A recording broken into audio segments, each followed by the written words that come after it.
Hello everyone. आज आप लोग वर्णों के उच्चारण स्थान पढ़ेंगे। वर्णों के उच्चारण स्थान मुख में ये 6 उच्चारण स्थान होते हैं: कंठ, तालु, मूर्धा, दंत, ओष्ठ और नासिका। इन्हें ध्वनि यंत्र भी कहते हैं। तो वर्णों के उच्चारण स्थान को समझते हैं। हृदय से निकली हुई प्राणवायु मुख में ध्वनि यंत्रों कंठ, तालु, मूर्धा, दंत, ओष्ठ, नासिका से टकराती है और विभिन्न ध्वनियों की सृष्टि करती है। यह प्राणवायु जिस स्थान को स्पर्श करती है वह वर्ण विशेष का उच्चारण स्थान कहलाता है। जैसे हम कोई वर्ण बोलते हैं, जैसे क बोलते हैं, क बोले तो यह हमारे हृदय से जो प्राणवायु निकला वह सीधे कंठ से होते हुए बाहर निकला, इसलिए क का उच्चारण स्थान कंठ होगा। और इस वर्ण के उच्चारण स्थान को हम लोग इस सूत्र की सहायता से याद रखेंगे। तो इसको वर्ण के उच्चारण स्थान को हम दूसरे तरीका से भी कह सकते हैं। मुख में प्राणवायु जिस स्थान को स्पर्श करती है वह वर्ण विशेष का उच्चारण स्थान कहलाता है।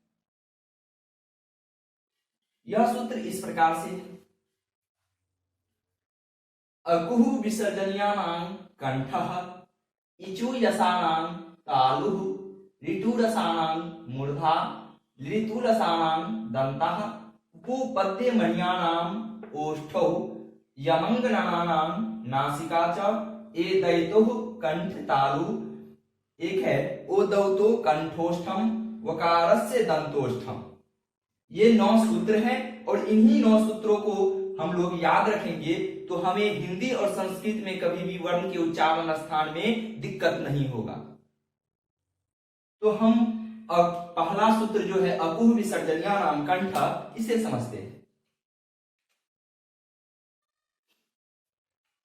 पहला है अकुह विसर्जनीयानां कंठः। ये सूत्र को समझते हैं। अ का अर्थ हुआ अ और आ, आ। कु का अर्थ हुआ कवर्ग वर्ग कवर्ग, और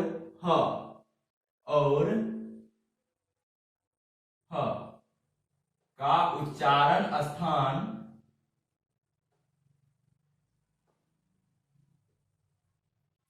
कंठ है। इसे कंठ वर्ण भी कहते हैं। इसे कंठ वर्ण भी कहते हैं। इसे कंठ वर्ण कहते हैं।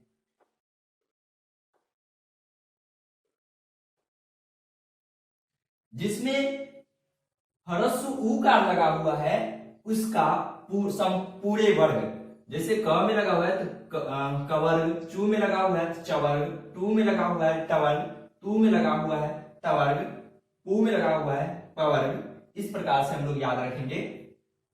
और इस सभी वर्ण का उच्चारण स्थान कंठ से होता है, इसलिए इसे कंठ वर्ण कहते हैं। तो कवर्ग को समझते हैं। कवर्ग कहने का अर्थ हुआ क, ख, घ, घ और अंतिम वर्ण को छोड़कर। इसका उच्चारण स्थान नासिका है। तो कवर्ग के अंतिम वर्ण को छोड़ करके क, ख, ग, घ, कवर्ग कहने का अर्थ हुआ क, ख, ग, घ। तो अ, आ, क, ख, ग, घ और ह का उच्चारण स्थान कंठ है। इसे कंठ वर्ण भी कहते हैं। अगला है इचुयसानां तालुः। ई कहने का अर्थ ह्रस्व ई और दीर्घ ई। चू कहने का अर्थ चवर्ग और य चवर्ग य और तालव्य स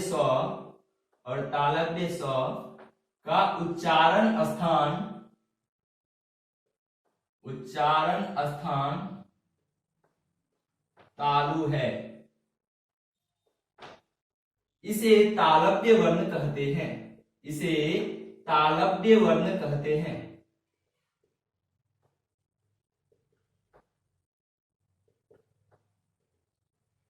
अगला है ऋतु रसायन मूर्धा।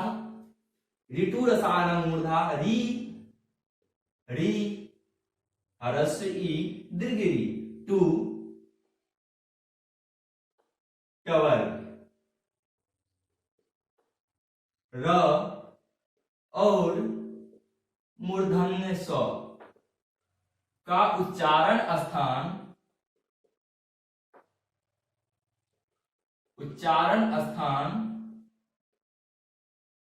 मूर्धा है।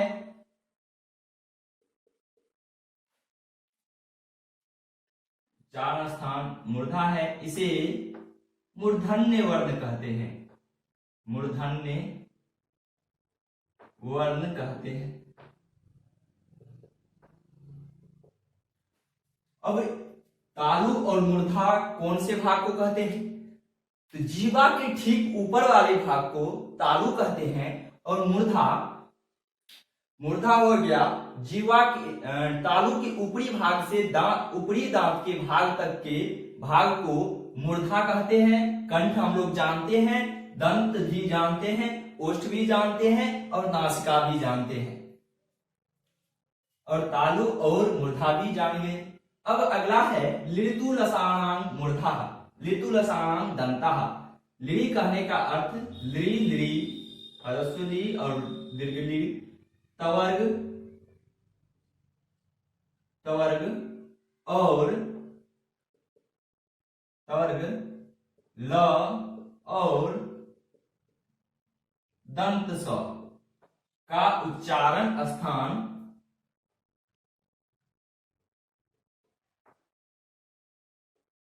दांत है। इसे दंत वर्ण कहते हैं। इसे दंत वर्ण कहते हैं। अब हम लोग ये सूत्र याद रखेंगे। ये हिंदी में याद नहीं रखना है, सूत्र केवल याद रखेंगे। इसी से हम लोग इस वर्ण का व्याख्या कर लेंगे कि यह इसका उच्चारण स्थान कहाँ है। यदि हमें सूत्र ना याद हो तो किसी वर्ण को जिस वर्ण का उच्चारण स्थान हमें पता करना उसे हम बोल करके देखेंगे। जैसे क बोलेंगे, क ख ग घ। तो इस तरह से हम जब बोलते हैं तो हमारे हृदय से जो प्राणवायु निकलती है वह सीधे बाहर आ जाती है कंठ से होकर के, इस कंठ से टकराकर सीधे बाहर आ जाती है। इसलिए इस वर्ण को कंठ वर्ण कहते हैं। इसका उच्चारण स्थान कंठ है। च बोलते हैं, च छ ज झ। तो इस वर्ण का उच्चारण जीवा तालु में स्पर्श करती है इसलिए, और प्राणवायु तालु में स्पर्श करके बाहर निकलती है, इसलिए इसका उच्चारण स्थान तालु है।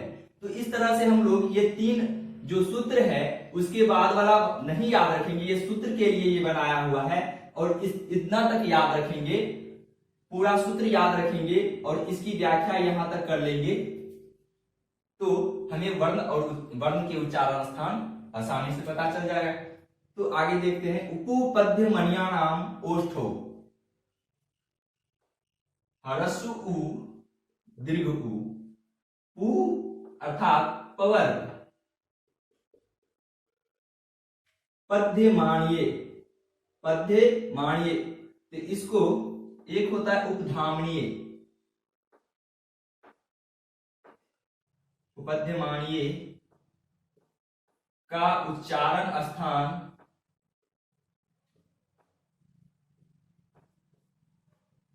ओष्ठ है।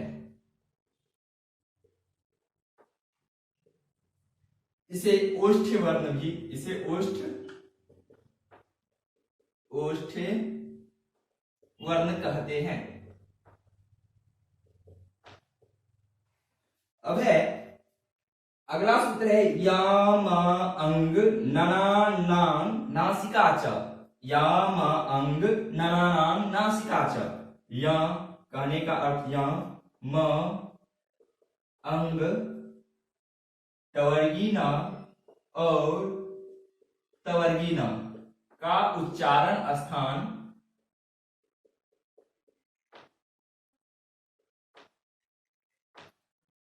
नासिका है, नासिका है। इसे अनुनासिक वर्ण कहते हैं, अनुनासिक वर्ण कहते हैं।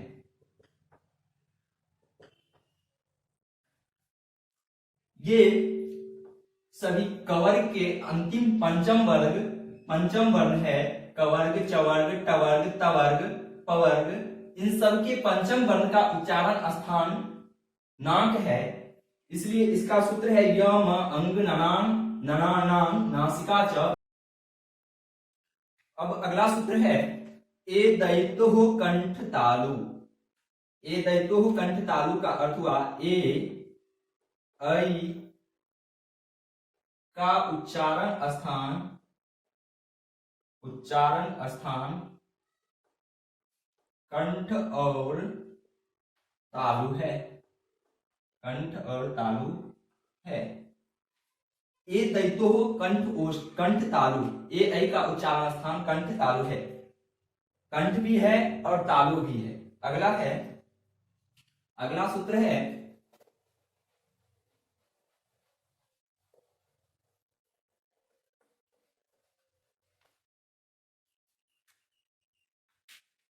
ओ दौतो कंठोष्ठम। आठवां सूत्र है ओ दौतो कंठोष्ठम, कंठोष्ठम।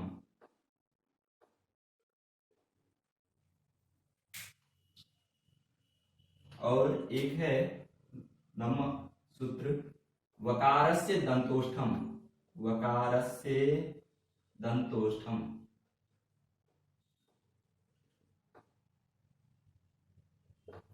इसको समझते हैं।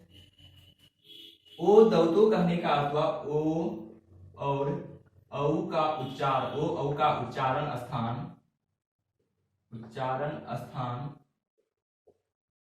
कंठ ओष्ठ है, कंठ ओष्ठ है, कंठ भी और ओष्ठ भी है। वकारस्य दंतोष्ठम, व का उच्चारण स्थान